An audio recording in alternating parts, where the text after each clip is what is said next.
Միջազգային top 10 թեմաների ամփոփումը Եվրամեդիա 24 հեռուստաընկերության եթերում։ ԱՄՆ-ն եւ Իրանը կրկին նստել են բանակցությունների սեղանի շուրջ, բայց իրականում իրավիճակը շարունակում է մնալ պայթյունավտանգ։ Վաշինգտոնը փորձում է ստիպել Թեհրանին հրաժարվել միջուկային ծրագրից, սակայն Իրանը չի նահանջում։ Կուլիսներում ակտիվ դեր ունի Պակիստանը, փորձելով կանխել սրացումը։ Դիվանագիտական աղբյուրները խոսում են առաջընթացի մասին, բայց իրականում առանցքային հարցերը փակուղում են։ Մերձավոր Արևելքում լարվածությունը աճում է, ազդելով նավթի գների վրա։ Փորձագետները զգուշացնում են, ցանկացած սխալ քայլ կարող է վերածվել լայնածավալ ճգնաժամի։ Կողմերը փորձում են ժամանակ շահել, բայց ճնշումը մեծանում է։ Հարցը մնում է բաց։ Սա խաղաղության ճանապարհ է, թե նոր բախման սկիզբ։ ԱՄՆ Սենատը կրկին ձախողել է Իրանի դեմ ռազմական գործողությունները սահմանափակելու փորձը։ Սա արդեն 4-րդ մերժումն է, ինչը ցույց է տալիս քաղաքական համակարգը խորը ճգնաժամի մեջ է։ Դոնալդ Թրամփը շարունակում է կոշտ գիծը, չնայելով ընդդիմությանը։ Հորմուզի նեղուցում ռազմական ներկայությունը ուժեղացվում է, դեմոկրատները ահազանգում են, երկիրը մոտենում է վտանգավոր սահմանին։ Միաժամանակ դիվանագիտական բանակցությունները չեն դադարում։ Միջազգային գործընկերները անհանգստացած են Վաշինգտոնի կանխատեսելիությունից։ Ամերիկյան քաղաքականությունը ավելի ու ավելի է հիշեցնում պայքար ներսից։ Վոլոդիմիր Զելենսկին Նիդերլանդերում ստանում է մրցանակ, բայց սա պարզապես արարողություն չէ։ Եվրոպան բաց տեքստով ցույց է տալիս, շարունակում է կանգնել Ուկրաինայի կողքին։ Զելենսկին օգտագործում է հարթակը, կոչ անելով միասնականության։ Ռուսաստան-Ուկրաինա հակամարտությունը շարունակում է մնալ գլոբալ օրակարգի կենտրոնում։ Նիդերլանդները ուժեղացնում են իրենց քաղաքական աջակցությունը Կիևին։ Փորձագետները նշում են, նման քայլերը նաև ճնշման գործիք են Մոսկվայի դեմ։ Պատերազմը դեռ չի ավարտվում, իսկ դիվանագիտությունը դառնում է երկրորդ ճակատ։ Եվրոպան փորձում է չթուլացնել դիրքերը։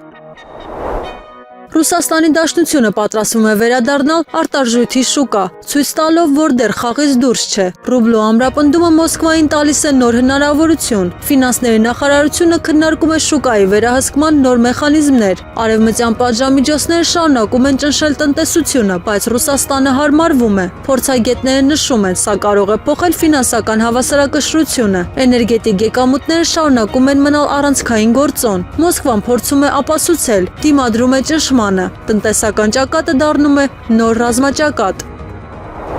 Հնդկաստանը փորձում է ապահովել իր ապագան, պայքարելով ռազմավարական հանքանյութերի համար, սակայն Զամբիան չի պատրաստվում հեշտությամբ զիջել իր պաշարները։ Բանակցությունները ձախողվում են, իսկ լարվածությունը աճում։ Սա պարզապես տնտեսական վեճ չէ, սա աշխարհաքաղաքական պայքար է։ Ռեսուրսները դառնում են նոր ոսկի։ Փորձագետները կանխատեսում են նման հակամարտությունների աճ։ Զարգացող երկրները սկսում են ավելի կոշտ դիրք զբաղեցնել։ Աշխարհը մտնում է նոր մրցակցության փուլ։ Մեծ Բրիտանիան որոշել է արագացնել էներգետիկ անցումը, հրաժարվելով գազից, սակայն այս որոշումը կարող է թանկարժանալ բնակչությանը։ Գները արդեն աճում են, իսկ դժգոհությունը մեծանում։ Կառավարությունը փորձում է զարգացնել վերականգնվող էներգիան, բայց անցումը բարդ եւ ցավոտ է լինելու։ Փորձագետները զգուշացնում են սոցիալական ճգնաժամի մասին։ Քաղաքական պայքարը սրվում է, էներգետիկ հարցը դառնում է ազգային անվտանգության թեմա։ Մալազիան եւ Ավստրալիան ուժեղացնում են համագործակցությունը, սպասվող էներգետիկ ցնցումների ֆոնին։ Մերձավոր Արևելքի լարվածությունը ստիպում է երկրներին ապահովել իրենց ռեսուրսները։ Պետրոնասը պատրաստվում է մեծացնել մատակարարումները։ Տարածաշրջանը ձևավորում է նոր էներգետիկ բլոկներ։ Փորձագետները նշում են, սա երկարաժամկետ ռազմավարություն է։ Գլոբալ շուկան շարունակում է տատանվել, անորոշությունը դառնում է նորմ։ Ասիան փորձում է չկրկնել Եվրոպայի սխալները։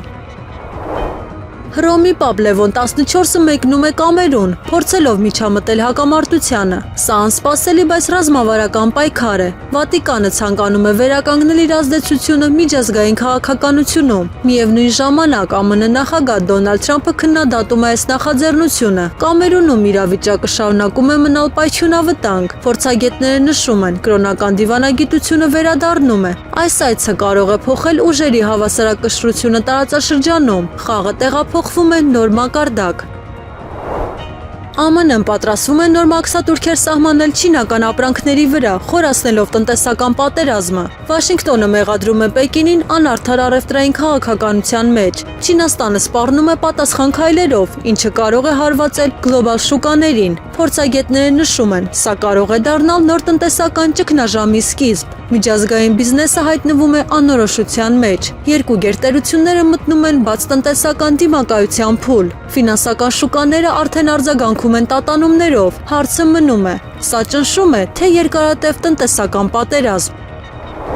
ՄԱԿ-ի անվտանգության խորհրդում կրկին սրվում են բանավեճերը Ուկրաինայի պատերազմի շուրջ։ Արևմտյան երկրները պահանջում են ուժեղացնել ճնշումը Ռուսաստանի վրա։ Մոսկվան կտրուկ մերժում է մեղադրանքները, հայտարարելով, որ Արևմուտքն է սրում իրավիճակը։ Նիստը վերածվում է բաց քաղաքական բախման։ Փորձագետները նշում են, դիվանագիտությունը հայտնվել է փակուղում։ Միջազգային համակարգը ցույց է տալիս իր սահմանափակումները։ Ուկրաինայի հարցը շարունակում է բաժանել աշխարհը երկու բևեռների։ Լարվածությունը տեղափոխվում է գլոբալ հարթակ։